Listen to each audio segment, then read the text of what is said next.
Make your video game with your bullshit message. If it's a fun game, I'll play it. But it seems like more often than not, the message is more important than the product itself. Do you think sometimes, like, I hear this term woke right all the time? Whatever. I'm not jumping on that bandwagon. But sometimes I do think that on the right, the pendulum's swinging too far at times in ways I just don't give a shit. I understand the utility of it. Now, I haven't played video games a lot for a long time.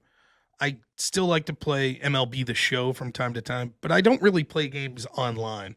So I might play like a role playing game. Like I bought Baldur's Gate 3. I've only played like 3 hours of it. Seems fun though, but I've had it for over a year and I just never have time to play. I don't like playing games online necessarily though. Mario Kart I have, yes. My son, you remember that old game Castle Crashers? My son and me got it. We played a little. Right? Yeah, we're talking about the gay video game. Yeah. I seem to remember back in the day playing games where there were romance options that maybe you could have gay relationships or whatever. Anyways, in steps this new Assassin's Creed game, and I've played the first two Assassin's Creeds. That's the only Assassin's Creeds I ever played. I thought the first one was average. I really liked the second Assassin's Creed game, though. Thought it was pretty good. The new one, apparently people have been clamoring, and it makes sense. A game where you play an assassin, if you're, and it heavily involved in like historical context, easily one of the settings that you could envision for that's like, feudal Japan, ninjas assassinating people. Makes sense, right? So it's finally happened, and they've decided that one of the two playable characters is a black man, and then it raises, it's Yasuke, there's historical reference to him and blah blah blah blah blah blah blah. I don't give a shit. If the game's fun, it's fun. That's how I've always felt about this woke shit. The problem with woke was there's two problems. It's one, that it's insidious that they're infiltrating an agenda and it's being done so universally. Like, I don't give a shit if someone says, I want a movie to fucking advocate for trans people. Like, who gives a shit? Do you? Fine, great. The problem's if like all of the entertainment industry goes in that same direction. So there's a problem with like the unchallenged narrative that's being fed. Now you could say, but this has always been the case, you know? We went through a period in this country of Westerns where it was like the Indians are always the bad guys and the cowboys are always the good guys. And then we went through a phase where it's like, no, the noble savage and these horrible, evil white men, they're the problem. Yeah, the truth is much of the entertainment industry is dog shit. They're just copying each other. There's seems like few real artists out there. But for me, when it comes to entertainment, even more than just the insidiousness of the message, which we could talk about. And again, the problem is that message is almost universal. It's pushed by the entertainment industry. It's the same message being pushed by academia. It's the same message being pushed culturally in other institutions. The same message being put in social media, et cetera, et cetera. Like Black Lives Matter. Everybody just accepted it. Why? No one critically thought about it. I remember like video games, you were starting up, like people were saying like Call of Duty, you'd start up and have a message, Black Lives Matter. You watch the NFL, Black Lives Matter, and like all this bullshit. And it's like, okay, like that's how universal it was with that message. But to me, the big problem when it comes to entertainment, and I know that a lot of people aren't going to like to hear this, but even more so than the message, which I understand the importance of cultural messaging, don't get me wrong. But the big problem to me is like, it's not fun. That's the problem. Make your fucking movie with your bullshit message. If it's a good movie, I'll watch it. Make your fucking video game with your bullshit message. If it's a fun game, I'll play it. But it seems like more often than not, the message is more important than the product itself. That's what it seems to me. So, like, for example, take the issue of feminism. Now, I know Andrew Wilson will disagree with me in the Crucible crowd, so bear with me. Fuck, women aren't tough. Fuck women. They're weaker than men. I'm sorry, Alien's a badass movie. I'm sorry. The character of Ridley from Alien is fucking awesome. That showed a powerful, strong woman. But it was, in the context of the movie, believable. It was a great movie. It didn't feel like they were beating you over the head with this women are better than men message.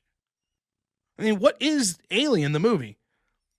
It comes down to a badass protagonist woman versus a badass antagonist woman, the alien queen. The difference now is if they made Alien, they would make it a point that it would be like ridiculous. Like I've told this story before. Like the what the fuck is the first? I haven't watched Avengers movies, or what do they call it, the Marvel Cinematic Universe. I think the last one that I saw that came out was probably the is it Ms. Marvel? Is that what it's called? Miss Marvel? Like the first one. I never saw the last Avengers movie I saw was the Ultron one. So I never saw Civil War, I never saw Infinity War, I never saw Endgame. I saw the first Ant-Man. I saw the second Thor. That was so I've never saw Thor Ragnarok or any of that. I've never seen the second event, Captain America. But whatever that movie was called, Miss Marvel, maybe it was called, or the Captain Marvel, that was it. Okay. And I remember I watched it, and it was not a good movie, but it wasn't horrible. It was bullshit to put on in the background. Stupid, just mindless, beat 'em up bullshit. But the one scene that just two scenes that made me laugh was like, there's this scene where she like lands on Earth and she has these superpowers, and this biker dude's just like, hey, look at you, you're looking cute. And she just like beats the fuck out of him and steals his bike. And you're supposed to be like, yeah, you go, girl. That guy had it coming for mildly hitting on her, saying she was attractive. It's like, okay, that was kind of funny. But to me, the best scene of the movie, spoilers, if you haven't seen Captain Marvel, here we go, spoilers. The best scene of the movie was, I just laughed my ass off. I was like, you gotta be shitting me. She's has like amnesia or something. I don't know. I didn't follow it that much. But she has memory loss. And it turns out she's been like brainwashed.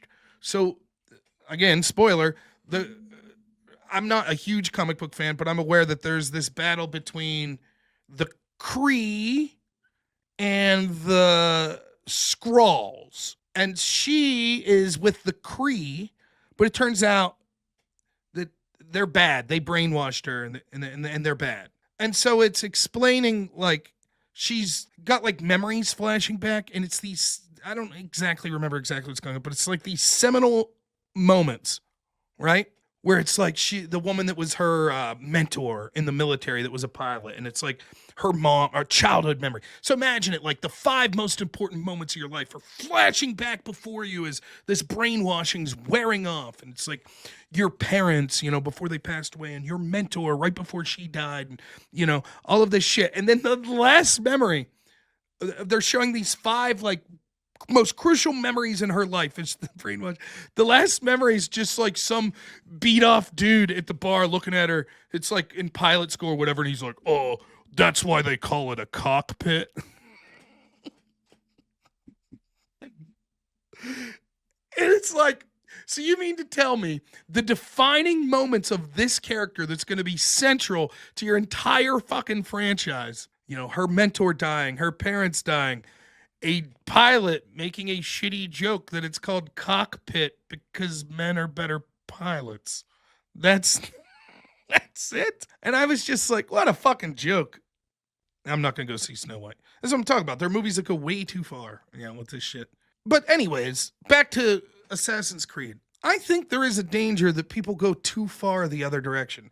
I saw it with the it was the same bullshit with the Kingdom Come Deliverance Part 2. Which I never played the first one, but I had friends that said, man, it's a good game. The first game was a good game.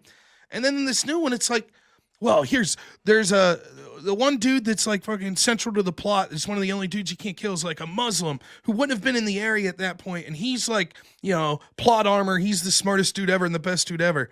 And you could be gay with him. You could choose to. And it's like, all right, I guess. It's fucking annoying because it's inundated. It's so cliche at this point. But, is it a fun game? I could overlook the fucking 5 minutes. I could choose not to have the gay romance plot. And then this shit with, like, Yasuke, and it says, well, it's very dishonorable to Japanese culture. Yeah, I don't really give a shit, if I'm honest with you. I'm sorry. Did you know you can go into an ancient Japanese temple and you could brandish your sword around and destroy the temple? Okay. I just don't like at least the gay subplot line, and like apparently you could hook up with a non-binary male as well. You could do that. At least I get it. It's like, okay. But it seems to me like stretching to be like, oh, and you could break up a Japanese temple. All right. Like if in Grand Theft Auto I could shoot up a Catholic church, does that mean it's like, well, then that's outrageous. I was fine with killing prostitutes and shooting up police officers, but a Catholic church, that's too far. To me, it seems like, okay, All right, sure. It's like you have these brands that you don't like, and you're finding a reason to be like, well, fuck it. We'll find all sorts of reasons to convince people that it's shit. Now, a lot of times these woke games are shit. The Dragon Age Veilguard game, it seems like I loved that first Dragon Age game. I played the shit out of that first Dragon Age game. Never played any of the Dragon Age games after it because I just got older and wasn't playing video games as much. But that original Dragon Age game, I loved it. It's a great game. Weirdly, for like, I remember even then, I mean, I was an adult when I played, I don't know when the first Dragon Age came out, 2008, 2010, around there. Maybe I'm way off, but I was certainly an adult. I remember thinking like, wow, this game's like dark.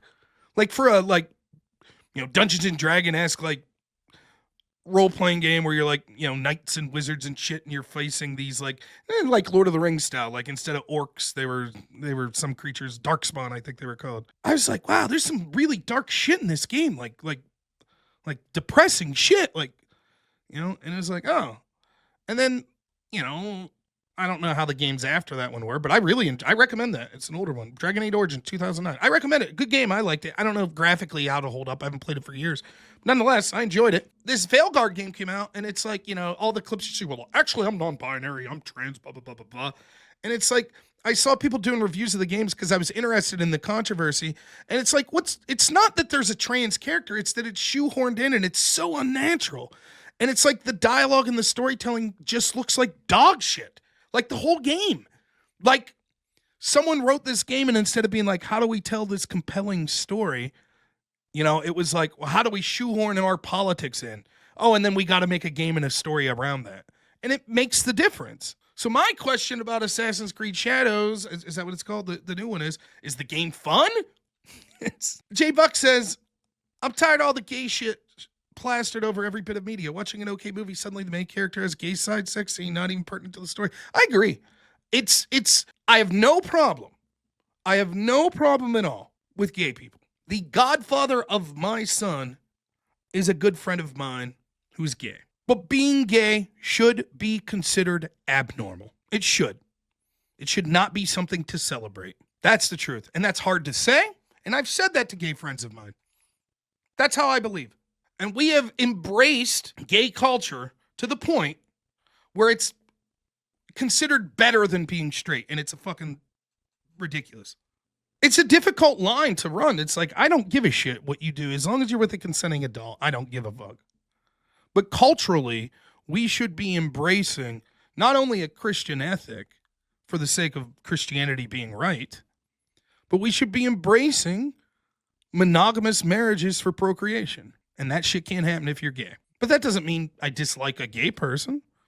That doesn't even mean I don't think they should have the right to get married. Anyways, so that's my shtick on the Assassin's Creed. I think sometimes people do go too far with this shit. Has anyone watched the Buzz Lightyear movie? Everyone told me, don't let your kids see that shit. It's like LGBT. Now, there was a lot of stereotypical, Buzz Lightyear's sort of the woman on the cruise, better than him at everything, like Mary Sue type shit. But there was a lesbian kiss in the movie. It was like 1/10 of a second. And it's like, yeah, I guess it's like a peck on the cheek. And it's like, yeah, I don't like this shit shoehorned in either.